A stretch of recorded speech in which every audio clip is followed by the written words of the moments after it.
हथियार ड्रॉप किए जा रहे हैं। शायद ही कोई ਇਹੋ ਜਿਹਾ दिन लगता हैगा ਜਦੋਂ एक ना एक ड्रोन नहीं फड़ी जाती।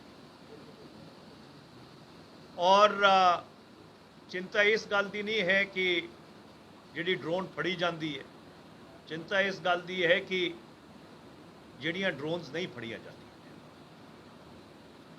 और इसलिए मैं हिंदुस्तान के गृह मंत्री नूं कांग्रेस पार्टी का सीनियर नैशनल स्पोक्सपर्सन होने के नाते, पंजाब तो सांसद होने के नाते मैं चिट्ठी लिखी कि खासकर जिहड़ा पंजाब का बॉर्डर है, इत्थे जिहड़ा पाकिस्तान नाल लगदा पंजाब का बॉर्डर है, इत्थे एंटी ड्रोन टैक्नोलॉजी नू डिप्लॉय करन दी सख्त जरूरत है। जे मेरी सूचना सही है तो भारत सरकार ने ये एंटी ड्रोन टैक्नोलॉजी 15 अगस्त के उपर जिहड़ा इंडिपेंडेंस डे का फंक्शन होया सी दिल्ली च, उत्थे इस्तेमाल की सी। और इसलिए क्योंकि आने वाले दिनों पंजाब सियासी माहौल भखूगा, और 4 महीनों नूं पंजाब च विधान सभा दीयां चोणां होणीआं ने, और इन्हां सारियां चीज़ां नूं मुख रखते हुए पंजाब दी अमन और शांति नूं, पंजाब दी सुरक्षा नूं मुख रखदिआं होइआं केंद्र सरकार नूं, एनडीए भाजपा सरकार नूं जिहड़ी साडी सरहद है उत्थे ये एंटी ड्रोन टैक्नोलॉजी और एंटी ड्रोन मेजर्स डिप्लॉय करने चाहिए। दूसरा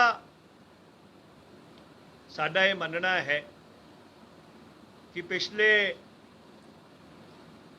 9 महीनों तो साडे जिहड़े किसान वीर ने, मातावां भैणां, बजुर्ग, छोटे बच्चे दिल्ली के बॉर्डर से बैठे ने,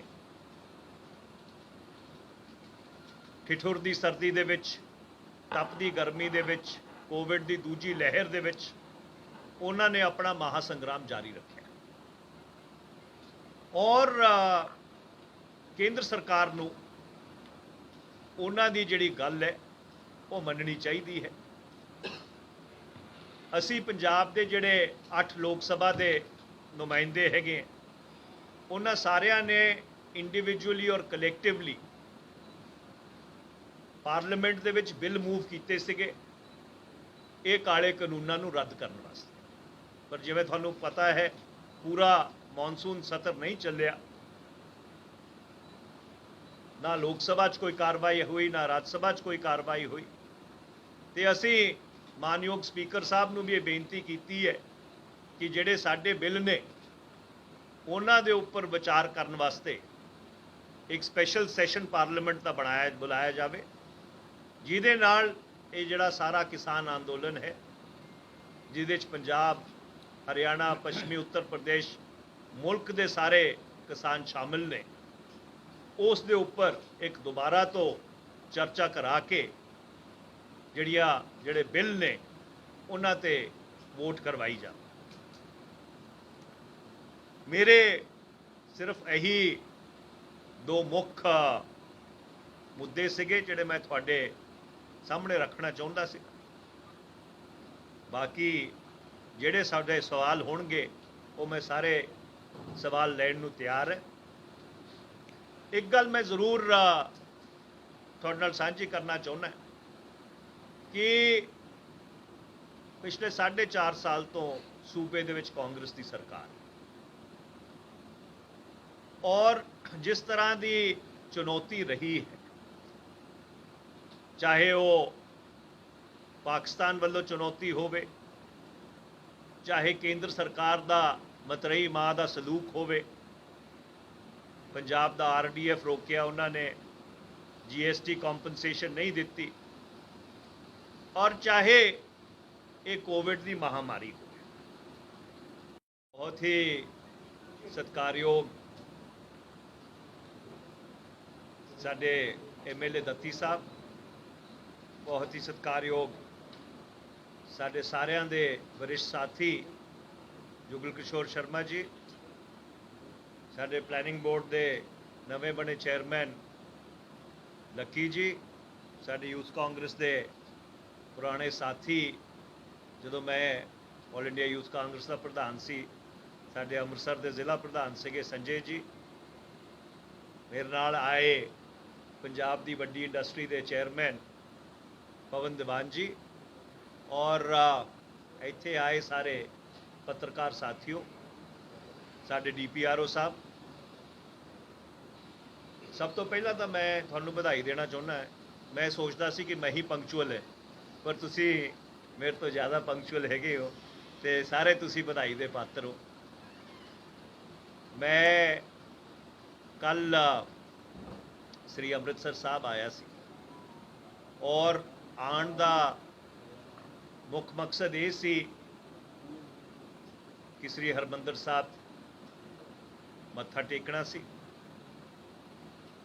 मैं श्री आनंदपुर साहब की नुमाइंदगी करता और श्री हरमंदर साहब और तख्त केसगढ़ साहब सिख धर्म के दो बहुत ही पवित्र स्थान ने। उस तो बाद असी दुर्गियाना मंदिर जाके नतमस्तक होए और मैं उचेचा एक घंटा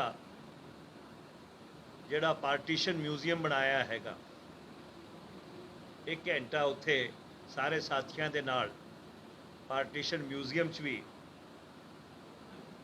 ਜੋ ਉਹਨਾਂ ਨੇ 1947 ਵੇਲੇ ਉਜਾੜਾ ਪਿਆ ਸੀਗਾ ਔਰ ਉਹਦੀ ਜਿਹੜੀ ਵਾਸਤਵਿਕਤਾ ਹੈ ਉਹ ਦਰਸਾਈ ਹੈਗੀ ਹੈ, ਉਹ ਵੀ ਇੱਕ ਘੰਟਾ ਅਸੀਂ ਉੱਥੇ ਲਾਇਆ।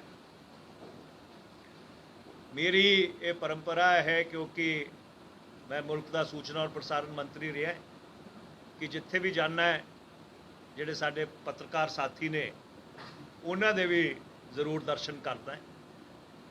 और इसलिए मैं दत्ती जी नूं साडे साथियों नूं DPRO साहब नूं तकलीफ दिती सीगी कि तुहाडे रूबरू होके कुछ गल्लां तुहाडे नाल साझियां करा।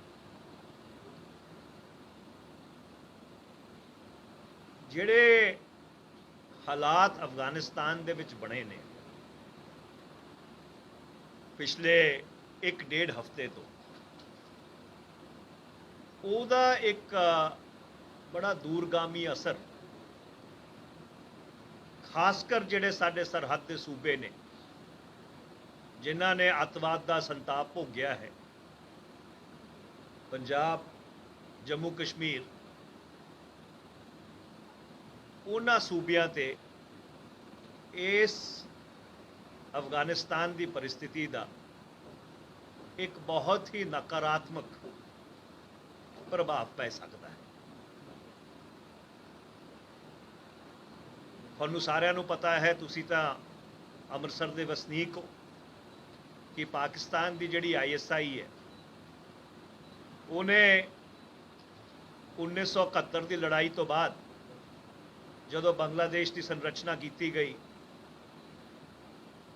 ਹਿੰਦੁਸਤਾਨ ਦੀ ਅਮਨ ਔਰ ਸ਼ਾਂਤੀ ਨੂੰ ਭੰਗ ਕਰਨ ਦੀ ਪੂਰੀ ਕੋਸ਼ਿਸ਼ ਕੀਤੀ, ਪਹਿਲੇ ਪੰਜਾਬ ਦੇ ਵਿੱਚ, ਫਿਰ ਜੰਮੂ ਕਸ਼ਮੀਰ ਦੇ ਵਿੱਚ ਔਰ ਫਿਰ ਮੁਲਕ ਦੇ ਵੱਖ-ਵੱਖ ਸਥਾਨਾਂ ਦੇ ਵਿੱਚ।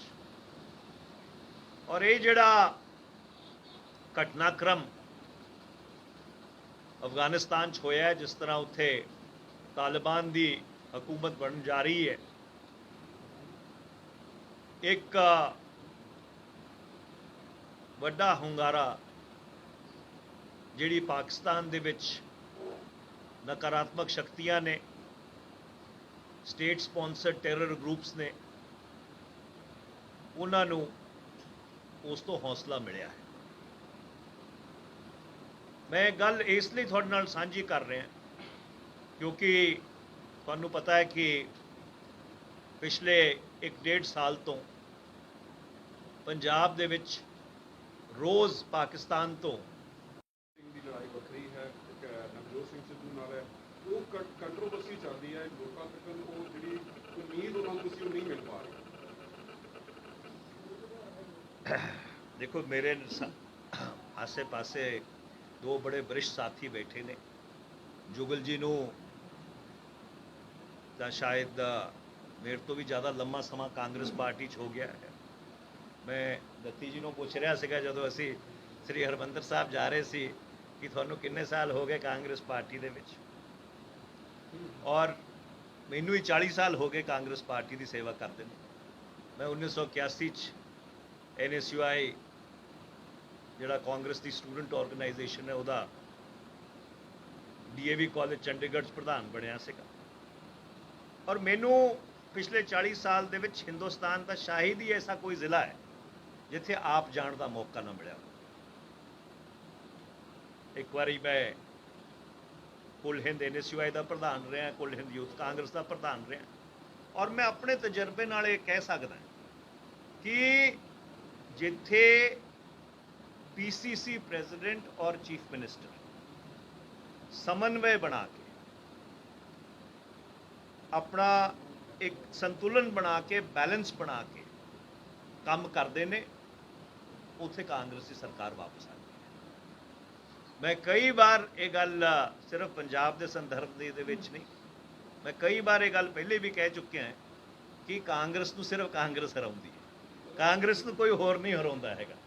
ਤੇ ਇਸ ਲਈ ਪਰ ਜਿੱਦਾਂ ਕੱਲ ਪਾਰਲੀਮੈਂਟ ਆਪਣਾ ਸਟ੍ਰੈਟਜੀ ਗਰੁੱਪ ਬਣਿਆ ਪਾਰਟੀ ਔਰ ਗਵਰਨਮੈਂਟ ਦੇ ਵਿੱਚ, ਇਹ ਇੱਕ ਬਹੁਤ ਹੀ ਸ਼ਲਾਘਾਯੋਗ ਕਦਮ ਹੈ ਔਰ ਇਹ ਇਸ ਚੀਜ਼ ਨੂੰ ਦਰਸਾਉਂਦਾ ਹੈਗਾ ਕਿ ਪਾਰਟੀ ਔਰ ਗਵਰਨਮੈਂਟ ਦੇ ਵਿੱਚ ਜੇ ਕੋਈ ਗੈਪ ਸੀ ਤਾਂ ਉਸ ਗੈਪ ਨੂੰ ਪੂਰਾ ਕਰਨ ਵਾਸਤੇ ਇੱਕ ਇਹੋ ਜਿਹਾ ਸਟਰਕਚਰ ਬਣਾਇਆ ਗਿਆ ਹੈ ਜਿਹਦੇ ਨਾਲ ਪਾਰਟੀ ਔਰ ਗਵਰਨਮੈਂਟ ਪੰਜਾਬ ਦੇ ਵਿੱਚ ਦੋਨੋਂ ਇਕੱਠੇ ਮਿਲ ਕੇ ਜਿਵੇਂ ਗੱਡੀ ਦੇ 4 ਪਹੀਏ ਹੁੰਦੇ ਨੇ ਉੱਦਾਂ ਇਕੱਠੇ ਮਿਲ ਕੇ ਆਉਣ ਵਾਲੇ ਟਾਈਮ ਦੇ ਵਿੱਚ ਕੰਮ ਕਰਨਾ। ਬਿਜਲੀ ਦਾ ਮੁੱਦਾ ਸਰ, ਬਿਜਲੀ ਦਾ ਮੁੱਦਾ ਬਹੁਤ ਵੱਡਾ ਮੁੱਦਾ ਵਾ।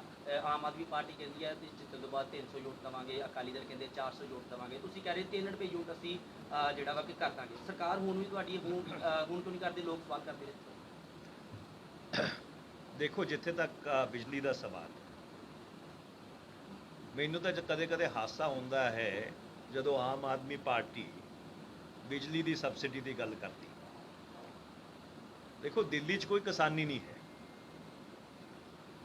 ਦਿੱਲੀ 'ਚ ਬਿਲਕੁਲ ਦਿੱਲੀ ਪੂਰੀ ਤਰ੍ਹਾਂ ਅਰਬਨ ਹੈ ਔਰ ਇਸ ਲਈ ਤੁਸੀਂ ਕਹਿ ਕਹਿੰਦੇ ਨੇ 100 ਯੂਨਿਟ ਫ੍ਰੀ ਦਿਓ, 200 ਯੂਨਿਟ ਫ੍ਰੀ ਦਿਓ ਜਾਂ 300 ਯੂਨਿਟ ਫ੍ਰੀ ਦਿਓ, ਉਹਦਾ ਐਡਾ ਵੱਡਾ ਭਾਰ ਸਟੇਟ ਐਕਸਚੇਕਰ ਤੇ ਨਹੀਂ ਪੈਂਦਾ ਹੈ।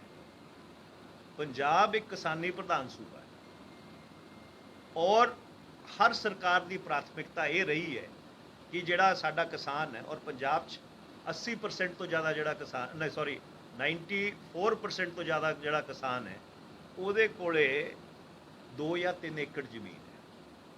ਛੋਟਾ ਕਿਸਾਨ ਜਿਹੜੇ ਸਿੰਘੂ ਬਾਰਡਰ ਤੇ ਬੈਠੇ ਵੀ ਨੇ ਉਹ ਵੀ ਸਾਰੇ ਛੋਟੇ ਕਿਸਾਨ ਨੇ, ਜੋ ਇਸ ਲਈ ਅਸੀਂ ਕਿਸਾਨਾਂ ਦੀ ਬਿਜਲੀ ਮਾਫ ਕੀਤੀ ਹੋਈ, ਅੱਜ ਤੋਂ ਨਹੀਂ ਬੜੇ ਸਾਲਾਂ ਤੋਂ ਮਾਫ ਕੀਤੀ ਹੋਈ।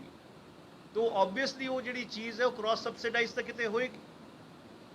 ਵੀ ਕਿਤੇ ਤੁਸੀਂ ਬਿੱਲ ਵੱਧ ਲਓਗੇ ਤਾਂ ਕਿ ਕਹਿੰਦੇ ਉਸ ਚੀਜ਼ ਨੂੰ ਕ੍ਰਾਸ ਸਬਸਿਡਾਈਜ਼ ਕਰੋਗੇ ਜਾਂ ਸਟੇਟ ਦੇ ਐਕਸਚੇਕਰ 'ਚੋਂ ਪੈਸਾ ਦੇਵੋਗੇ।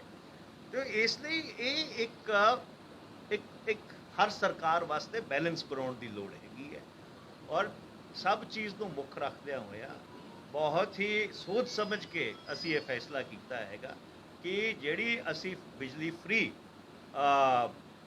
ਆਪਣਾ ਕਿਸਾਨਾਂ ਨੂੰ ਦੇ ਰਹੇ ਹੈਗੇ, ਉਹਦੇ ਇਲਾਵਾ ਜਿਹੜੇ ਸ਼ਹਿਰੀ ਨੇ ਬਾਕੀ ਸਮਾਜ ਦੇ ਵਰਗ ਨੇ ਉਹਨਾਂ ਨੂੰ ਵੀ ਅਸੀਂ ਰਿਲੀਫ ਪਹੁੰਚਾਵਾਂਗੇ। ਜਿਵੇਂ ਕੱਲ੍ਹ ਚੀਫ ਮਿਨਿਸਟਰ ਸਾਹਿਬ ਔਰ ਅਸੀਂ ਸ੍ਰੀ ਅਨੰਦਪੁਰ ਸਾਹਿਬ ਸੀਗੇ, ਜਿਹੜੇ ਬੇਜ਼ਮੀਨੇ ਕਿਸਾਨ ਨੇ ਉਹਨਾਂ ਦੇ ਕਰਜ਼ੇ ਮਾਫ ਕਰਨ ਵਾਸਤੇ ਸਟੇਟ ਪੱਧਰ ਦਾ ਫੰਕਸ਼ਨ ਸੀਗਾ ਔਰ ਜਦੋਂ ਅਸੀਂ ਉੱਥੇ ਬੈਠੇ ਸੀਗੇ ਸਾਡੇ ਮਾਨਯੋਗ ਸਪੀਕਰ ਰਾਣਾ ਕੰਵਰਪਾਲ ਸਿੰਘ ਜੀ ਨੇ ਗੱਲ ਕਹੀ ਕਿ ਜਿਹੜਾ ਛੋਟਾ ਦੁਕਾਨਦਾਰ ਹੈ, ਜਿਹੜਾ ਪੈਟੀ ਸ਼ਾਪਕੀਪਰ ਹੈ, ਉਹਨੂੰ ਵੀ ਕੋਈ ਰਿਲੀਫ ਦੇਣ ਦੀ ਲੋੜ ਹੈਗੀ ਹੈ। ਔਰ CM ਸਾਹਿਬ ਨੇ ਮੈਨੂੰ ਪੁੱਛਿਆ ਕਿ ਕੀ ਰਿਲੀਫ ਆਪਾਂ ਦੇ ਸਕਦੇ ਹਾਂ ਔਰ ਉਹਨਾਂ ਨੇ ਫਿਰ 300 यूनिट बिजली फ्री दे सकते हैं।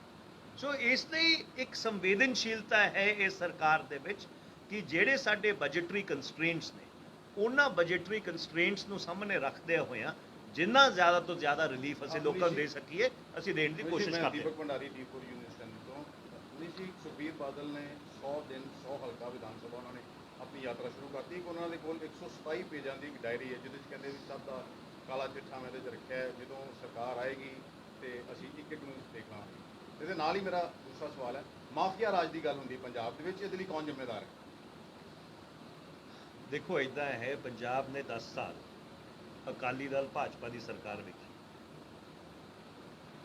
ਉਹ ਸਰਕਾਰ ਦੇ ਵਿੱਚ ਜਿੰਨਾ ਕੁਸ਼ਾਸਨ ਹੋ ਸਕਦਾ ਸੀ, ਜਿੰਨੀ ਮੈਲ ਐਡਮਿਨਿਸਟ੍ਰੇਸ਼ਨ ਹੋ ਸਕਦੀ ਸੀ ਉਨੀ ਮੈਲ ਐਡਮਿਨਿਸਟ੍ਰੇਸ਼ਨ, ਔਰ ਤਾਂ ਹੀ ਪੰਜਾਬ ਦੇ ਲੋਕਾਂ ਨੇ ਅਕਾਲੀ ਦਲ ਨੂੰ ਪਛਾੜ ਕੇ ਤੀਜੇ ਨੰਬਰ ਤੇ ਕਰ ਦਿੱਤਾ। ਲੋਕ ਸਭਾ ਦੀਆਂ ਚੋਣਾਂ ਦੇ ਵਿੱਚ ਕਾਂਗਰਸ ਦੀਆਂ 8 ਸੀਟਾਂ ਆਈਆਂ, ਅਕਾਲੀ ਦਲ ਦੀਆਂ 2 ਸੀਟਾਂ ਆਈਆਂ। ਉਸ ਤੋਂ ਇਲਾਵਾ ਜਿੰਨੀਆਂ ਚੋਣਾਂ ਹੋਈਆਂ, ਚਾਹੇ ਪੰਚਾਇਤਾਂ ਦੀਆਂ ਹੋਣ, ਚਾਹੇ ਸੰਮਤੀ ਦੀਆਂ ਹੋਣ, ਜ਼ਿਲ੍ਹਾ ਪਰਿਸ਼ਦ ਦੀਆਂ ਹੋਣ, ਮਿਊਨਿਸਪਲ ਕਾਰਪੋਰੇਸ਼ਨ ਹੋਵੇ, ਮਿਊਨਿਸਪਲ ਕਾਉਂਸਲਸ ਹੋਵੇ, ਸਾਰੀਆਂ ਚੋਣਾਂ 95% ਤੋਂ ਜ਼ਿਆਦਾ ਕਾਂਗਰਸ ਨੇ ਜਿੱਤੀਆਂ ਨੇ। ਔਰ ਤੁਸੀਂ ਵੀ ਇਸ ਚੀਜ਼ ਦੇ ਚਸ਼ਮਦੀਦ ਗਵਾਹ ਹੋ ਕਿ ਅਕਾਲੀਆਂ ਦੀ ਜਦੋਂ ਸਰਕਾਰ ਸੀ, ਕੋਈ ਚੋਣਾਂ ਥੋੜ੍ਹੀਆਂ ਹੁੰਦੀਆਂ ਸੀਗੀਆਂ, ਧੱਕਾ ਹੁੰਦਾ ਸੀਗਾ। ਆਪਣਾ ਪੁਲਿਸ ਨੂੰ ਪ੍ਰਸ਼ਾਸਨ ਨੂੰ ਮਿਸਯੂਜ਼ ਕਰਕੇ, ਧੱਕਾ ਕਰਕੇ ਉਹ ਚੋਣ ਜਿੱਤਦੇ ਸੀਗੇ। ਪਿਛਲੇ 4.5 ਸਾਲ ਦੇ ਵਿੱਚ ਜਿੰਨੀਆਂ ਚੋਣਾਂ ਹੋਈਆਂ ਨੇ ਉਹ ਫ੍ਰੀ ਔਰ ਫੇਅਰ, ਔਰ ਉਹਦੇ 'ਚ ਐਬਸੋਲੂਟਲੀ ਕੋਈ ਕਿਸੇ ਕਿਸਮ ਦਾ ਧੱਕਾ ਨਹੀਂ ਹੋਇਆ। ਇਹ ਕੀ ਦੱਸਦਾ ਹੈਗਾ? ਇਹ ਦੱਸਦਾ ਹੈ ਕਿ ਪੰਜਾਬ ਦਾ ਆਵਾਮ ਅਕਾਲੀ ਦਲ ਵੱਲ ਵੇਖਣ ਨੂੰ ਤਿਆਰ ਨਹੀਂ ਹੈ। ਚਾਹੇ ਸਰਦਾਰ ਸੁਖਬੀਰ ਸਿੰਘ ਬਾਦਲ, ਕਿਉਂਕਿ ਚੋਣ ਆ ਰਹੀ ਹੈਗੀ, ਉਹ ਦੌਰਾ ਤਾਂ ਕਰਨਗੇ, ਚਾਹੇ ਉਹ 100 ਹਲਕਿਆਂ ਦਾ ਦੌਰਾ ਕਰ ਲੈਣ, ਚਾਹੇ 117 ਹਲਕਿਆਂ ਦਾ ਦੌਰਾ ਕਰ ਲੈਣ, ਚਾਹੇ ਕੋਈ 127 ਪੇਜ ਦੀ ਡਾਇਰੀ ਦੀ ਗੱਲ ਕਰ ਲੈਣ ਜਾਂ 1127 ਪੇਜ ਦੀ ਡਾਇਰੀ ਦੀ ਗੱਲ ਕਰ ਲੈਣ, ਪੰਜਾਬ ਦੇ ਲੋਕ ਅਜੇ ਉਹਨਾਂ ਵੱਲ ਵੇਖਣ ਨੂੰ ਤਿਆਰ ਨਹੀਂ ਹੈਗੇ। ਔਰ ਮੈਨੂੰ ਜੋ ਲੱਗਦਾ, ਜਿਹੜੀ ਥੋੜ੍ਹੀ ਬਹੁਤ ਸਿਆਸੀ ਸਮਝ ਮੇਰੀ ਹੈ ਕਿ ਅਕਾਲੀ ਦਲ ਜਦੋਂ ਚੋਣਾਂ ਹੋਣਗੀਆਂ ਤੀਜੇ ਨੰਬਰ 'ਤੇ ਰਹਿਣ ਵਾਲਾ ਹੈ। ਤੇ ਮਾਫੀਆ ਰਾਜ ਦੀ ਜਿਹੜੀ ਗੱਲ ਆਪਣੇ ਸਿੱਧੂ ਸਾਹਿਬ ਨੇ ਵੀ ਸਵਾਲ ਉਠਾਇਆ ਸੀਗਾ, ਨਾਲੇ ਜਦੋਂ ਦੀ ਤੁਸੀਂ ਗੱਲ ਕੀਤੀ 4.5 ਸਾਲ ਪਹਿਲੇ ਲੋਕ ਇਹਨੇ ਤੰਗ ਆ ਗਏ ਸੀ, ਜਿੰਨੇ ਵਾਅਦੇ ਕਾਂਗਰਸ ਨੇ ਕੀਤੇ ਉਹਨਾਂ ਤੇ ਯਕੀਨ ਕੀਤਾ। ਸਿੱਧੂ ਸਾਹਿਬ ਨੇ ਹੀ ਸਵਾਲ ਉਠਾਏ, 18 ਸੂਤਰੀय ਕਾਰਜਕ੍ਰਮ ਦੇਣਾ ਪੈ ਗਿਆ ਹਾਈ ਕਮਾਨ ਨੂੰ ਕਿ ਸਾਡੇ ਕੋਲ ਅਸੀਂ ਲੋਕਾਂ ਕੋਲ ਕੀ ਲੈ ਕੇ ਜਾਵਾਂਗੇ, ਕਿ ਅਸੀਂ ਕੋਈ ਕੰਮ ਵਾਅਦੇ ਪੂਰੇ ਕੀਤੇ ਹੀ ਨਹੀਂ ਹੈ। ਦੇਖੋ ਇੱਦਾਂ ਹੈ, ਕਾਂਗਰਸ ਦੀ ਸਰਕਾਰ ਨੇ ਇਸ ਦੇ ਬਾਵਜੂਦ ਕਿ ਕੇਂਦਰ ਸਰਕਾਰ ਮਤਰੇਈ ਮਾਂ ਦਾ ਸਲੂਕ ਕਰਦੀ ਰਹੀ ਹੈ ਔਰ ਪੰਜਾਬ ਸਰਕਾਰ ਨੂੰ ਫੇਲ ਕਰਨ ਦੇ ਵਿੱਚ ਫਾਈਨੈਂਸ਼ੀਅਲ ਸਕੁਈਜ਼ ਲਗਾ ਕੇ ਉਹਨਾਂ ਨੇ ਕੋਈ ਕਸਰ ਨਹੀਂ ਛੱਡੀ। ਇਹਦੇ ਬਾਵਜੂਦ ਅਸੀਂ ਜਿੰਨੇ ਵਾਅਦੇ ਆਪਣੇ ਮੈਨੀਫੈਸਟੋ ਦੇ ਵਿੱਚ ਕੀਤੇ ਸੀਗੇ, ਜ਼ਿਆਦਾ ਤੋਂ ਜ਼ਿਆਦਾ ਵਾਅਦੇ ਅਸੀਂ ਪੂਰੇ ਕੀਤੇ ਨੇ। ਔਰ ਜੇ ਤੁਸੀਂ ਕਹੋਗੇ ਤਾਂ ਮੈਂ ਮੈਨੀਫੈਸਟੋ ਇੱਕ ਦਿਨ ਨਾਲ ਲਿਆਉਂਗਾ ਔਰ ਉਸ ਮੈਨੀਫੈਸਟੋ ਦੇ ਵਿੱਚ ਤੁਹਾਨੂੰ ਆਪਣਾ 1 by 1 ਗਣਾਉਂਗਾ। ਮੁੱਖ ਮੰਤਰੀ ਜੀ ਨੇ ਬਿਆਨ ਦਿੱਤਾ ਸੀਗਾ that we have fulfilled 92% of our promises। ਸੋ ਇਹ ਗੱਲ ਬਿਲਕੁਲ ਸਹੀ ਨਹੀਂ ਹੈ ਕਿ ਅਸੀਂ ਆਪਣੇ ਮੈਨੀਫੈਸਟੋ ਦੇ ਵਾਅਦੇ ਪੂਰੇ ਨਹੀਂ ਕੀਤੇ। ਹਾਂ, ਜੇ ਕੋਈ ਵਾਅਦਾ ਪੂਰਾ ਨਹੀਂ ਹੋਇਆ ਹੈ, ਅਸੀਂ ਪੰਜਾਬ ਦੇ ਆਵਾਮ ਨੂੰ ਉਹਦਾ ਐਕਸਪਲੇਨੇਸ਼ਨ ਦੇਣ ਨੂੰ ਤਿਆਰ ਹੈਗੇ ਹਾਂ ਕਿਉਂ ਨਹੀਂ ਕੀਤਾ। ਔਰ ਜਦੋਂ ਸਾਨੂੰ ਇੱਕ ਵਾਰੀ ਫੇਰ ਲੋਕੀ ਆਸ਼ੀਰਵਾਦ ਦੇਣਗੇ, ਜੇ ਕੁਝ ਕੰਮ ਰਹਿ ਗਏ ਨੇ ਉਹਨਾਂ ਕੰਮਾਂ ਨੂੰ ਅਸੀਂ ਪੂਰੇ ਕਰਾਂਗੇ। ਮੋਦੀ ਗਵਰਨਮੈਂਟ ਸਾਰੀਆਂ ਗੱਲਾਂ ਤੋਂ ਭੱਜ ਕੇ ਰਹੀ ਹੈ। ਪੈਗਾਸਸ ਦਾ ਮੈਂ ਪੰਜਾਬ ਕਿਸੇ ਤੋਂ ਕਮਨ ਸਰ, ਇਸ ਤਰ੍ਹਾਂ ਕਿ ਚੋਣਾਂ 222 ਦੀਆਂ ਤਿੰਨ 4 ਮਹੀਨੇ ਰਹੇ ਨੇ, ਅੱਜ ਤੱਕ ਕਾਂਗਰਸ ਨੇ ਜਿੰਨੇ ਵੀ ਪ੍ਰੈਜ਼ੀਡੈਂਟ ਸੀ ਕੋਈ ਸਿਲਬਸ ਲਾ ਕੇ ਅੱਜ ਤੱਕ ਉਹ ਲਾ ਨਹੀਂ ਸਕੀ। ਕੀ ਗੱਲ ਕੀ ਕੁਝ ਸਮੱਸਿਆ ਕੀ ਮੇਰੇ ਪ੍ਰੈਜ਼ੀਡੈਂਟ ਜਿਹੜੇ ਡਿਸਟ੍ਰਿਕਟ ਪ੍ਰੈਜ਼ੀਡੈਂਟ ਹੈ ਅੱਜ ਤੱਕ ਉਹ ਆਪਣੀ ਬੋਡੀ ਨਹੀਂ ਬਣਾ ਸਕੀ, ਤੇ ਕਿੱਦਾਂ ਚੁਣਾਵ ਲੜੇਗੀ? ਆਪਣੇ ਸਿਲਬਸ ਕਰਾਉਣ ਤੋਂ ਬਾਅਦ ਕਿੱਦਾਂ ਚੋਣ ਲੜ ਸਕਦੀ? ਦੇਖੋ, ਇਹ ਤੁਹਾਡੀ ਗੱਲ ਬਿਲਕੁਲ ਸਹੀ ਹੈ ਔਰ ਕਿ ਜਿਹੜੀ ਆਰਗੇਨਾਈਜੇਸ਼ਨ ਹੈ ਉਹਨੂੰ ਚੁਸਤ ਦੁਰਸਤ ਕਰਨ ਦੀ ਲੋੜ ਹੈਗੀ ਹੈ। ਕਾਂਗਰਸ AICC ਨੇ ਹੁਣ ਨਵੇਂ ਪ੍ਰਧਾਨ ਨੂੰ ਥਾਪੜਿਆ ਹੈਗਾ, ਸਰਦਾਰ ਨਵਜੋਤ ਸਿੰਘ ਸਿੱਧੂ ਸਾਹਿਬ ਨੂੰ। ਆਪਣਾ ਇਸੇ ਸ਼ਹਿਰ ਤੋਂ ਮੈਂਬਰ ਆਫ ਪਾਰਲੀਮੈਂਟ ਰਹੇ ਨੇ, ਇੱਥੋਂ MLA ਨੇ ਔਰ ਮੈਂ ਜ਼ਰੂਰ ਇਹ ਉਮੀਦ ਕਰਦਾ ਹਾਂ ਕਿ ਜਲਦ ਤੋਂ ਜਲਦ ਉਹ ਆਪਣੀ ਜਿਹੜੀ ਬਾਡੀ ਬਣਾ ਕੇ ਇਹ ਜਿਹੜਾ ਆਰਗੇਨਾਈਜੇਸ਼ਨ ਦਾ ਕੰਮ ਹੈ ਉਹਨੂੰ ਅੱਗੇ ਤੋਰਨਗੇ। ਸੂਚਨਾਵਾਂ ਹਾਲੇ ਤੱਕ ਨਹੀਂ ਦਿੱਤੀਆਂ ਤੇ ਇਲੈਕਸ਼ਨ ਬਿਲਕੁਲ ਨਜ਼ਦੀਕ ਨੇ, ਕੀ ਲੱਗਦਾ ਕਿ ਅੱਗੇ ਜਾ ਕੇ ਲੋਕਾਂ ਕੋਲ ਵੋਟਾਂ ਮੰਗਣੇ ਕਿਸ ਆਧਾਰ ਤੇ ਮੰਗੀਆਂ ਜਾਣਗੀਆਂ, ਕਿਉਂਕਿ ਪਹਿਲੇ ਵਾਅਦੇ ਪੂਰੇ ਨਹੀਂ ਹੋਏ? ਦੇਖੋ, ਤੁਸੀਂ ਬਰਗਾੜੀ ਦਾ ਸਵਾਲ ਚੱਕਿਆ। ਬਰਗਾੜੀ 'ਚ ਦੋ ਅਲੱਗ-ਅਲੱਗ ਇਸ਼ੂਜ਼। ਪਹਿਲਾ ਇਸ਼ੂ ਹੈ ਸੈਕਰੇਲਿਜ ਦਾ, ਬੇਅਦਬੀ, ਔਰ ਦੂਸਰਾ ਇਸ਼ੂ ਹੈ ਜਿਹੜੀ ਪੁਲਿਸ ਫਾਇਰਿੰਗ ਹੋਈ ਸੀਗੀ ਔਰ ਲੋਕਾਂ ਦੀ ਉਹਦੇ 'ਚ ਮੌਤ ਹੋ ਗਈ ਸੀ। ਜਿੱਥੇ ਤੱਕ ਬੇਅਦਬੀ ਦਾ ਸਵਾਲ ਹੈ, ਸੈਕਰੇਲਿਜ ਦਾ ਸਵਾਲ ਹੈ, ਉਹ ਕੇਸਿਸ ਬਾਦਲ ਗਵਰਨਮੈਂਟ ਨੇ ਸੀਬੀਆਈ ਨੂੰ ਹੈਂਡਓਵਰ ਕੀਤੇ ਸੀ। ਸੀਬੀਆਈ ਨੇ 2015 ਤੋਂ ਲੈ ਕੇ 2020 ਤੱਕ ਉਹਦੇ 'ਚ ਕੋਈ ਕਾਰਵਾਈ ਨਹੀਂ ਕੀਤੀ। ਜਦੋਂ ਕੇਸ ਪੰਜਾਬ ਸਰਕਾਰ ਨੇ ਵਾਪਸ ਲਿੱਤੇ ਤਾਂ ਪੰਜਾਬ ਸਰਕਾਰ ਨੇ ਉਹਦੇ ਚਾਰਜ ਸ਼ੀਟ ਦਾਖਲ ਕੀਤੀ। ਜਿੱਥੇ ਤੱਕ ਰਹੀ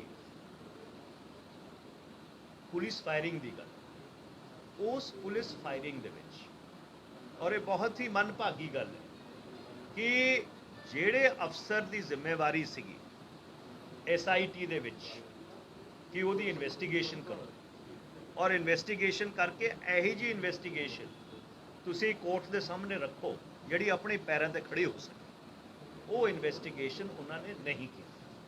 ਔਰ ਤਾਂ ਹੀ ਜਦੋਂ ਹਾਈ ਕੋਰਟ ਨੇ ਉਸ ਚਾਰਜ ਸ਼ੀਟ ਨੂੰ ਖਾਰਿਜ ਕੀਤਾ ਤਾਂ ਜਿਸ ਤਰ੍ਹਾਂ ਦੇ ਸਟ੍ਰਿਕਚਰਸ ਕੰਵਰ ਵਿਜੇਪਾਲ ਦੇ ਖਿਲਾਫ ਹਾਈ ਕੋਰਟ ਨੇ ਦਿੱਤੇ, ਜੇ ਉਹਨਾਂ ਨੂੰ ਆਪਣੀ ਇਨਵੈਸਟੀਗੇਸ਼ਨ ਤੇ ਯਕੀਨ ਸੀ ਤਾਂ ਉਹਨਾਂ ਨੂੰ ਸਰਕਾਰ 'ਚ ਰਹਿ ਕੇ ਉੱਚਤਮ ਨਿਆਂਲੇ 'ਚ ਉਹਨੂੰ ਚੁਣੌਤੀ ਦੇਣੀ ਚਾਹੀਦੀ ਸੀ।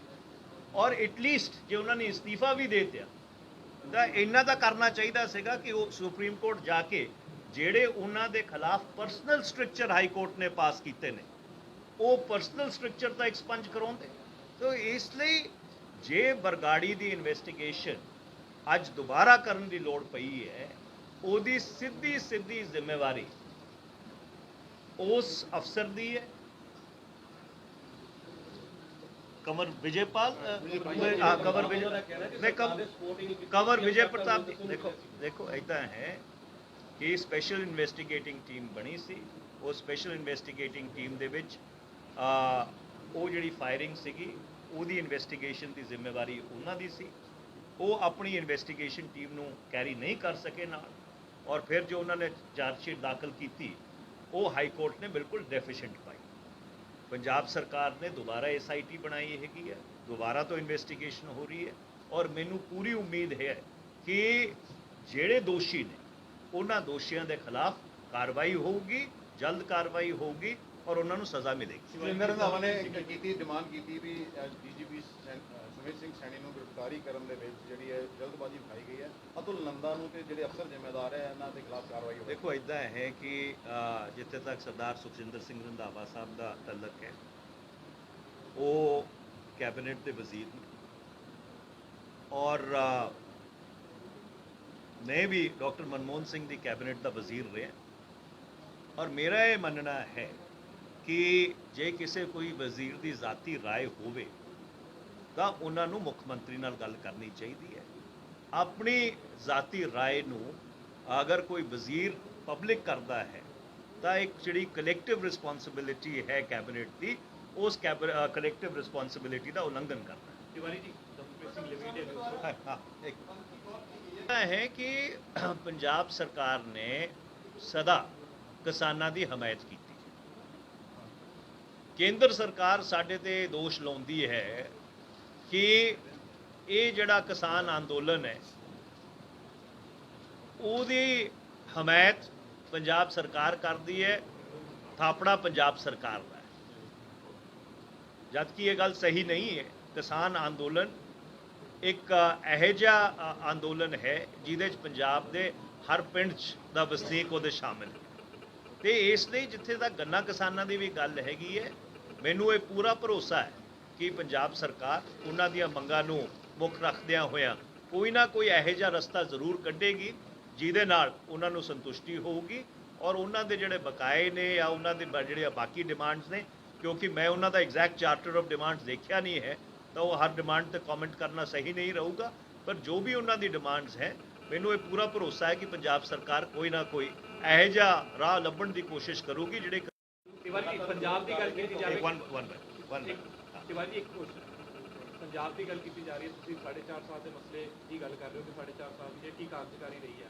ਅੱਜ ਪੰਜਾਬ ਦਾ ਇਸ ਤਰੀਕੇ ਦਾ ਮਾਹੌਲ ਹੈ ਕਿ ਹਰ ਇੱਕ ਵਰਗ ਜਿਹੜਾ ਧਰਨੇ ਤੇ ਬੈਠਾ ਭਾਵੇਂ ਪ੍ਰਾਈਵੇਟ ਸੈਕਟਰ ਦੀ ਗੱਲ ਕਰਨੀ ਜਾਵੇ ਭਾਵੇਂ ਸਰਕਾਰੀ ਮੁਲਾਜ਼ਮਾਂ ਦੀ ਗੱਲ ਕਰਨੀ ਜਾਵੇ ਅੱਜ ਸਾਰੇ ਪੰਜਾਬ ਦੇ ਮੁਲਾਜ਼ਮ ਜਿਹੜੇ ਨੇ ਪੰਜਾਬ ਸਰਕਾਰ ਦੇ ਖਿਲਾਫ ਹੱਥ ਬੋਲ ਰਹੇ ਨੇ ਕੀ ਲੱਗਦਾ ਹੈ ਕਿ 2022 ਤੇ ਕਿੱਦਾਂ ਚੋਣ ਲੜੇਗੀ ਸਰਕਾਰ ਜੇਕਰ ਇਸ ਤਰੀਕੇ ਦੀ ਸਥਿਤੀ ਹੈ देखो इदा है कि हिंदुस्तान के संविधान ने और ये साडे संविधान की खूबी है कि असी हर हिंदुस्तान के नागरिक एसोसीएशन बनाने का और अपनी गल सरकार तक पहुँचाने वास्ते जे कोई स्ट्राइक करने की भी लोड़ पवे वो स्ट्राइक करने की इजाजत हिंदुस्तान का संविधान दिता है।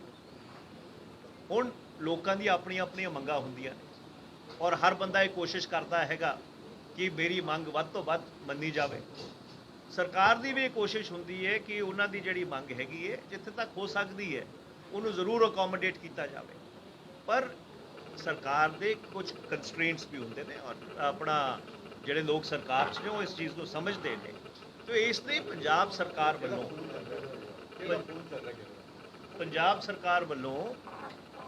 बहुत ही संवेदनशीलता चाहे वो पे कमिशन का मामला हो चाहे कोई होर मामला हो उन्हां नाल गलबात करके इस चीज़ को सुलझाउण की कोशिश की जा रही है। ਬੇਰੁਜ਼ਗਾਰੀ ਦਾ ਹੈ ਰੋਜ਼ਗਾਰ ਦੇ ਲਈ पता हो गया और किस को पूछण देना। ਨਵਜੋਤ ਸਿੰਘ ਸਿੱਧੂ ਦੇ ਸਲਾਹਕਾਰ ਵੱਲੋਂ ਜਿਹੜੀ ਬਿਆਨ ਦਿੱਤਾ ਗਿਆ ਕਿ ਕਸ਼ਮੀਰ ਸਾਡਾ ਹਿੱਸਾ ਹੀ ਨਹੀਂ ਹੈ, ਜਿਹਦਾ ਵਿਰੋਧ ਵੀ ਕੀਤਾ ਗਿਆ ਵਾ ਬੀਜੇਪੀ ਵੱਲੋਂ ਵੀ ਕਸ਼ਮੀਰ ਇਹ ਹਿੱਸਾ ਨਹੀਂ ਹੈ। ਵੱਲੋਂ ਬਿਆਨ ਦਿੱਤਾ ਗਿਆ ਸੀਗਾ ਉਹਨਾਂ ਨੇ ਕਿਹਾ ਸੀ ਕਸ਼ਮੀਰ ਇੱਕ ਅਮੁੱਤ ਅੰਗ ਹੈ, ਉਹਨੂੰ ਭਾਰਤ ਦਾ ਹਿੱਸਾ ਨਹੀਂ ਮੰਨਿਆ ਜਾ ਸਕਦਾ। ਧਾਰਾ 370 ਉੱਤੇ ਲਾ ਕੇ ਹਟਾਉਣੀ ਵੀ ਗਲਤ ਹੈ। ਉਹਨੂੰ ਹਟਾਉਣਾ ਵੀ ਗਲਤ ਸੀਗਾ, ਉਹ ਸਾਡਾ ਭਾਰਤ ਦਾ ਜਿਹੜਾ ਹਿੱਸਾ ਨਹੀਂ ਸੀ। ਤੁਸੀਂ ਇਹਦੇ ਨਾਲ ਕਿੰਨੇ ਕਿਹਾ ਮੁਲਕ ਸੀਗਾ, ਉਹਨਾਂ ਨੇ ਇਹ ਬਿਆਨ ਦਿੱਤਾ ਟਵੀਟ ਕਰਕੇ ਜਿਹਦਾ ਵਿਰੋਧ ਸਾਰੀਆਂ ਪਾਰਟੀਆਂ ਕਰਦੀਆਂ ਨੇ। ਵੀਰ ਮਾਲੀ ਹੈ ਕਿ ਜਿਵੇਂ ਮੈਂ ਪਹਿਲਾਂ ਕਿਹਾ ਕਿ ਮੈਨੂੰ ਵੀ 40 ਸਾਲ ਹੋ ਗਏ ਸਿਆਸਤ ਦੇ ਵਿੱਚ ਔਰ ਕਾਫੀ ਸਮਾਂ ਮੈਂ ਪੰਜਾਬ 'ਚ ਬਿਤਾਇਆ ਹੈ। ਮੈਨੂੰ ਮਾਲੀ ਸਾਹਿਬ ਦੇ ਦਰਸ਼ਨ ਕਰਨ ਦਾ ਮੌਕਾ ਨਹੀਂ ਮਿਲਿਆ ਹੈਗਾ ਔਰ ਮੈਂ ਉਹਨਾਂ ਨੂੰ ਇਹ ਸਲਾਹ ਦੇ ਦੇਣਾ ਚਾਹੁੰਦਾ ਕਾਂਗਰਸ ਪਾਰਟੀ ਦਾ ਸੀਨੀਅਰ ਨੈਸ਼ਨਲ ਸਪੋਕਸਪਰਸਨ ਹੋਣ ਦੇ ਨਾਤੇ ਕਿ ਜਿਹੜੀ ਚੀਜ਼ ਉਹਨਾਂ ਦੇ ਅਧਿਕਾਰ ਖੇਤਰ 'ਚ ਨਹੀਂ ਹੈ ਉਸ ਚੀਜ਼ ਦੇ ਉੱਪਰ ਉਹ ਬਿਆਨ ਨਾ ਦਿਆ ਕਰ। ਔਰ ਬੜੀ ਜ਼ਿੰਮੇਵਾਰੀ ਨਾਲ ਮੈਂ ਕਹਿ ਰਿਹਾ ਕਿ ਜਿਹੜੇ ਉਹਨਾਂ ਦੇ ਅਧਿਕਾਰ ਖੇਤਰ 'ਚ ਨਹੀਂ ਹੈ ਉਸ ਚੀਜ਼ ਤੇ ਉਹ ਬਿਆਨ ਨਾ ਦਿਆ ਕਰਨ। ਜਿੱਥੇ ਤੱਕ ਧਾਰਾ 370 ਦਾ ਸਵਾਲ ਹੈ, ਜੰਮੂ ਕਸ਼ਮੀਰ ਭਾਰਤ ਦਾ ਅਟੂਟ ਅੰਗ ਸੀ, ਰਹੇਗਾ ਔਰ ਭਾਰਤ ਦਾ ਹਿੱਸਾ ਸੀ ਔਰ ਭਾਰਤ ਦਾ ਹਿੱਸਾ ਰਹੇਗਾ। ਜਿੱਥੇ ਤੱਕ ਰਹੀ 370 ਦੀ ਗੱਲ, ਮੈਂ ਆਪਣਾ ਕਾਂਗਰਸ ਪਾਰਟੀ ਵੱਲੋਂ ਵਿਰੋਧੀ ਧੜੇ ਵਿੱਚ ਵੱਲੋਂ ਉਹ ਲੋਕ ਸਭਾ ਦਾ ਡਿਬੇਟ ਲੀਡ ਕੀਤਾ ਸੀਗਾ ਜਦੋਂ ਇਹਨਾਂ ਨੇ ਜੰਮੂ ਕਸ਼ਮੀਰ ਨੂੰ ਰੀਆਰਗੇਨਾਈਜ਼ ਕੀਤਾ।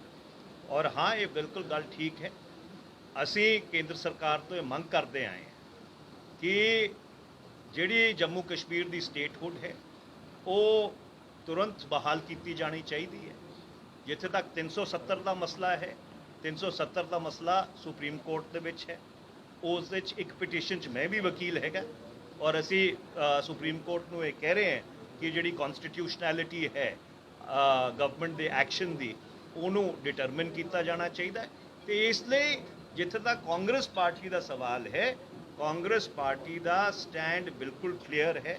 ਸਟੈਂਡ ਇਹ ਹੈ ਕਿ ਜੰਮੂ ਕਸ਼ਮੀਰ ਭਾਰਤ ਦਾ ਅਟੂਟ ਅੰਗ ਸੀ, ਭਾਰਤ ਦਾ ਅਟੂਟ ਅੰਗ ਰਹੇਗਾ ਔਰ 1993 ਦਾ ਔਰ 2012 ਦਾ ਪਾਰਲੀਮੈਂਟ ਦਾ ਰੈਜ਼ੋਲੂਸ਼ਨ ਹੈ ਕਿ the only unfinished business of partition is to reclaim those territories which are illegally occupied by Pakistan. ਦੂਜਾ ਸਾਡੀ ਇਹ ਮੰਗ ਹੈਗੀ ਹੈ ਕਿ ਜੰਮੂ ਕਸ਼ਮੀਰ ਦੀ ਸਟੇਟਹੁੱਡ ਬਹਾਲ ਕੀਤੀ ਜਾਣੀ ਚਾਹੀਦੀ ਹੈ।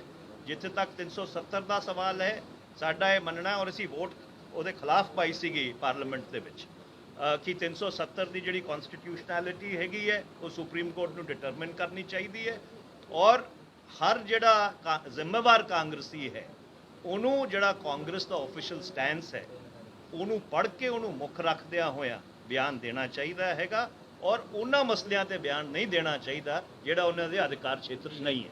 ਸੈਂਟਰ ਗਵਰਨਮੈਂਟ ਕਿਉਂ ਭੱਜ ਰਹੀ? ਤਮਾਮ ਦੇਖੋ ਜੀ ਪੈਗਾਸਸ ਦਾ ਮੁੱਦਾ ਹੈ ਕਿ ਜਿਹੜੇ ਗੰਨਾ ਕਿਸਾਨਾਂ ਦੀ ਸਮੱਸਿਆ ਹੈ ਉਹ ਸਿਰਫ ਪੰਜਾਬ 'ਚ ਨਹੀਂ ਹੈ, ਉਹ ਹਿੰਦੁਸਤਾਨ ਦੇ ਵੱਖ-ਵੱਖ ਸੂਬਿਆਂ ਦੇ ਵਿੱਚ ਵੱਖ-ਵੱਖ ਸਮੇਂ ਤੇ ਉੱਠਦੀ ਰਹੀ।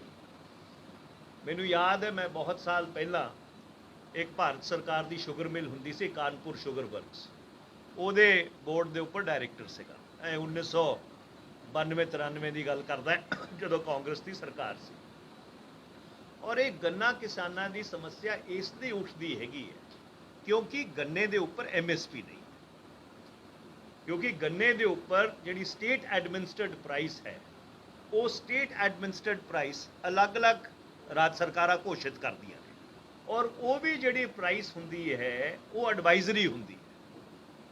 ਰਾਜ ਸਰਕਾਰਾਂ ਜ਼ਰੂਰ ਕੋਸ਼ਿਸ਼ ਕਰਦੀਆਂ ਨੇ ਕਿ ਜਿਹੜੇ ਗੰਨੇ ਦੀਆਂ ਮਿਲਸ ਨੇ, ਚਾਹੇ ਉਹ ਸਰਕਾਰੀ ਖੇਤਰ 'ਚ ਹੋਣ, ਚਾਹੇ ਕੋਆਪਰੇਟਿਵ ਖੇਤਰ 'ਚ ਹੋਣ, ਚਾਹੇ ਨਿੱਜੀ ਖੇਤਰ 'ਚ ਹੋਣ, ਉਸ ਸਟੇਟ ਐਡਵਾਈਜ਼ਡ ਪ੍ਰਾਈਸ ਨੂੰ ਉਹ ਐਕਸੈਪਟ ਕਰਨ। ਪਰ ਕਦੇ-ਕਦੇ ਜਿਹੜੀਆਂ ਮਿੱਲਾਂ ਨੇ ਉਸ ਨੂੰ ਐਕਸੈਪਟ ਨਹੀਂ ਕਰਦੀਆਂ। ਇਹਦੇ ਕਈ ਵਾਰੀ ਸੁਪਰੀਮ ਕੋਰਟ ਤੱਕ ਗੰਨਾ ਕਿਸਾਨ ਇਹਦੀ ਲੜਾਈ ਲੜਦੇ ਰਹੇ। ਤੋ ਇਹਦਾ ਜਿਹੜਾ ਇੱਕ ਲੌਂਗ ਟਰਮ ਸੋਲੂਸ਼ਨ ਹੈ, ਔਰ ਤੁਸੀਂ ਬਹੁਤ ਅੱਛਾ ਸਵਾਲ ਪੁੱਛਿਆ ਹੈ, ਮੈਂ ਕੇਂਦਰ ਸਰਕਾਰ ਨੂੰ ਇਹ ਅਪੀਲ ਕਰਨਾ ਚਾਹੁੰਦਾ ਕਿ ਜਿਵੇਂ 22 ਫਸਲਾਂ ਦੇ ਉੱਪਰ ਕੇਂਦਰ ਸਰਕਾਰ MSP ਘੋਸ਼ਿਤ ਕਰਦੀ ਹੈ, ਮਿਨੀਮਮ ਸਪੋਰਟ ਪ੍ਰਾਈਸ, ਗੰਨੇ ਦੇ ਉੱਪਰ ਵੀ ਜਿਹੜੀ ਮਿਨੀਮਮ ਸਪੋਰਟ ਪ੍ਰਾਈਸ ਹੈਗੀ ਹੈ ਉਹ ਕੇਂਦਰ ਸਰਕਾਰ ਵੱਲੋਂ ਘੋਸ਼ਿਤ ਕੀਤੀ ਜਾਣੀ ਚਾਹੀਦੀ ਹੈ। ਸਰ ਮੈਂ Sukhchain daily post Punjabi. Sir ਤੁਸੀਂ ਜਿਸ ਤਰ੍ਹਾਂ ਕਹਿ ਰਹੇ ਕਿ ਦੇਖੋ ਇੱਦਾਂ ਹੈ ਕਿ ਜਿਸ ਤਰ੍ਹਾਂ ਨਾਲ ਕੈਪਟਨ ਅਮਰਿੰਦਰ ਸਿੰਘ ਜੀ ਦੀ ਸਰਕਾਰ ਨੇ ਕੋਵਿਡ ਦੀ ਦੂਜੀ ਲਹਿਰ ਨੂੰ ਸਾਂਭਿਆ, ਸ਼ਾਇਦ ਹਿੰਦੁਸਤਾਨ ਦੇ ਵਿੱਚ 2 ਜਾਂ 3 ਸੂਬੇ ਇਹੋ ਜਿਹੇ ਹੋਣਗੇ ਜਿਨੇ ਇੰਨੀ ਸੰਵੇਦਨਸ਼ੀਲਤਾ ਨਾਲ ਔਰ ਇੰਨੀ ਜ਼ਿੰਮੇਵਾਰੀ ਨਾਲ ਇੱਕ ਔਖੀ ਸਿਚੁਏਸ਼ਨ ਨੂੰ ਸਾਂਭਿਆ ਹੈਗਾ। ਅੰਮ੍ਰਿਤਸਰ ਦੇ ਵਿੱਚ ਜ਼ਰੂਰ ਉਹ ਬਹੁਤ ਹੀ ਮੰਦਭਾਗੀ ਘਟਨਾ ਹੋਈ ਸੀਗੀ ਹਸਪਤਾਲਾਂ ਦੀ, ਪਰ ਜਿਵੇਂ ਦਿੱਲੀ 'ਚ ਹਾਲ ਹੋਇਆ ਕਿ ਲੋਕੀ ਵੱਡੇ ਵੱਡੇ ਹਸਪਤਾਲ ਜਿੱਥੇ ਲੋਕੀ ਪੂਰੇ ਹਿੰਦੁਸਤਾਨ ਤੋਂ ਇਲਾਜ ਕਰਾਉਣ ਜਾਂਦੇ ਨੇ, ਉੱਥੇ ਬਗੈਰ ਆਕਸੀਜਨ ਦੇ, ਔਰ ਇੱਕ ਹਸਪਤਾਲ 'ਚ ਨਹੀਂ 4-5 ਹਸਪਤਾਲਾਂ ਦੇ ਵਿੱਚ ਲੋਕੀ ਬਗੈਰ ਆਕਸੀਜਨ ਦੇ ਮਰ ਗਏ। ਜਿਹੜੇ ਲੋਕ ਹਿੰਦੁਸਤਾਨ ਦੇ ਅੰਬੈਸਡਰ ਰਹੇ ਨੇ ਬਾਹਰ ਦੇ ਮੁਲਕਾਂ ਦੇ ਵਿੱਚ, ਸੈਕਟਰੀ ਭਾਰਤ ਸਰਕਾਰ ਰਿਟਾਇਰ ਹੋਏ ਨੇ, ਉਹ ਹਸਪਤਾਲਾਂ ਦੇ ਪਾਰਕਿੰਗ ਲਾਟ ਦੇ ਯੋਗ ਮੁੱਖ ਮੰਤਰੀ ਕੈਪਟਨ ਅਮਰਿੰਦਰ ਸਿੰਘ ਜੀ ਨੇ ਬਹੁਤ ਹੀ ਇੱਕ ਸੰਜੀਦਾ ਤਰੀਕੇ ਨਾਲ, ਬਹੁਤ ਹੀ ਸੂਝ-ਬੂਝ ਨਾਲ, ਕਿਉਂਕਿ ਲੰਬਾ ਤਜਰਬਾ ਉਹਨਾਂ ਦਾ 50 ਸਾਲ ਦਾ ਸਿਆਸਤ ਦੇ ਵਿੱਚ, ਪੰਜਾਬ ਨੂੰ ਇਹਨਾਂ ਸਾਰੀਆਂ ਔਖੀਆਂ ਘੜੀਆਂ ਦੇ ਵਿੱਚੋਂ ਸਾਂਭ ਕੇ ਕੱਢਿਆ। ਔਰ ਕਿਉਂਕਿ 4.5 ਮਹੀਨੇ ਬਾਅਦ ਪੰਜਾਬ ਦੇ ਲੋਕ, ਪੰਜਾਬ ਦਾ ਆਵਾਮ ਇੱਕ ਵਾਰੀ ਫੇਰ ਤੋਂ ਆਪਣੀ ਨਵੀਂ ਸਰਕਾਰ ਚੁਣੇਗਾ। ਮੈਂ ਤੁਹਾਡੇ ਰਾਹੀਂ ਜਿਹੜੇ ਸਾਡਾ ਆਵਾਮ ਹੈ, ਪੰਜਾਬ ਦੇ ਲੋਕ ਨੇ, ਉਹਨਾਂ ਨੂੰ ਇਹ ਬੇਨਤੀ ਕਰਨਾ ਚਾਹੁੰਦਾ ਕਿ ਪੰਜਾਬ ਨੂੰ ਇਸ ਸਮਾਂ ਤਜਰਬੇ ਦੀ ਲੋੜ ਹੈਗੀ, ਰਾਜਨੀਤਿਕ ਤਜਰਬੇ ਦੀ ਲੋੜ ਹੈਗੀ, ਪੰਜਾਬ ਨੂੰ ਸੰਵੇਦਨਸ਼ੀਲਤਾ ਦੀ ਲੋੜ ਹੈਗੀ, ਪੰਜਾਬ ਨੂੰ ਇਹੋ ਜਿਹੀ ਲੀਡਰਸ਼ਿਪ ਚਾਹੀਦੀ ਹੈ ਜਿਹੜੀ ਪੰਜਾਬ, ਪੰਜਾਬੀ ਔਰ ਪੰਜਾਬੀਅਤ ਨੂੰ ਬਹੁਤ ਹੀ ਬਰੀਕੀ ਨਾਲ ਸਮਝਦੀ ਹੈ, ਔਰ ਪੰਜਾਬ ਦੇ ਜਿੱਥੇ ਮੁੱਦੇ ਆਉਂਦੇ ਨੇ, ਪੰਜਾਬ ਦੇ ਜਿੱਥੇ ਇੰਟਰਸਟ ਆਉਂਦੇ ਨੇ, ਉੱਥੇ ਆਪਣੀ ਜ਼ਾਤੀ ਸਿਆਸਤ ਨੂੰ ਵੀ ਦਾਅ ਤੇ ਲਗਾਉਣ ਵਾਸਤੇ ਜਿਹੜੀ ਲੀਡਰਸ਼ਿਪ ਪਿੱਛੇ ਨਹੀਂ ਹਟਦੀ। ਔਰ ਸਾਡੇ ਸਤਿਕਾਰਯੋਗ ਜਿਹੜੇ ਮੁੱਖ ਮੰਤਰੀ ਨੇ ਕੈਪਟਨ ਅਮਰਿੰਦਰ ਸਿੰਘ ਜੀ, ਉਹਨਾਂ 'ਚ ਉਹ ਸਾਰੀਆਂ ਖੂਬੀਆਂ ਨੇ। ਔਰ ਪਿਛਲੇ 4.5 ਸਾਲ, ਜਿਵੇਂ ਮੈਂ ਕਿਹਾ, ਬੜੇ ਹੀ ਇੱਕ ਔਖੇ ਸਮੇਂ 'ਚੋਂ ਪੰਜਾਬ ਨਿਕਲਿਆ ਹੈਗਾ, ਔਰ ਉਹਨਾਂ ਨੇ ਪੰਜਾਬ ਨੂੰ ਬਹੁਤ ਹੀ ਇੱਕ ਸੂਝ-ਬੂਝ ਨਾਲ, ਬਹੁਤ ਹੀ ਸਮਝ ਨਾਲ ਚਲਾਇਆ ਹੈ। ਤਾਂ ਮੈਂ ਤੁਹਾਡੇ ਰਾਹੀਂ ਪੰਜਾਬ ਦੇ ਆਵਾਮ ਨੂੰ ਅਪੀਲ ਕਰਨਾ ਚਾਹੁੰਦਾ ਕਿ ਜਦੋਂ ਉਹ ਫੈਸਲਾ ਕਰਨ ਅਗਲੀ ਜਨਵਰੀ ਫਰਵਰੀ 'ਚ ਜਦੋਂ ਵੀ ਚੋਣ ਹੋਊਗੀ ਇਹਨਾਂ ਸਾਰੀਆਂ ਗੱਲਾਂ ਨੂੰ ਮੁੱਖ ਰੱਖਾਂ। ਮੇਰੇ ਸਿਰਫ ਮੈਂ ਇੰਨਾ ਹੀ ਕਹਿਣਾ ਸੀਗਾ। ਜਿਹੜੇ ਤੁਹਾਡੇ ਸਵਾਲ ਜਵਾਬ ਹੋਣਗੇ ਮੈਂ ਲੈਣ ਨੂੰ ਤਿਆਰ ਹੈ। ਮੇਰੀ ਸਿਰਫ ਇੱਕ ਬੇਨਤੀ ਹੈਗੀ ਹੈ ਕਿ ਜਿਹੜਾ ਵੀ ਸਵਾਲ ਪੁੱਛੇ ਉਹ ਇਹ ਅਗਰ ਆਪਣੇ ਆਪ ਨੂੰ ਆਈਡੈਂਟੀਫਾਈ ਕਰਦੇ ਔਰ ਨਾਲ ਕਿਹੜੀ ਆਰਗੇਨਾਈਜੇਸ਼ਨ ਤੋਂ ਆਉਂਦਾ ਹੈਗਾ ਤਾਂ ਅਗਲੀ ਵਾਰੀ ਜਦੋਂ ਮੈਂ ਆਉਂਗਾ ਤਾਂ ਰੂਬਰੂ ਹੋਣ 'ਚ ਔਰ ਇੱਕ ਦੂਜੇ ਨਾਲ ਰਾਬਤਾ ਕਾਇਮ ਕਰਨ ਦੇ ਵਿੱਚ ਆਸਾਨੀ ਹੋਊਗੀ। Thank you very much.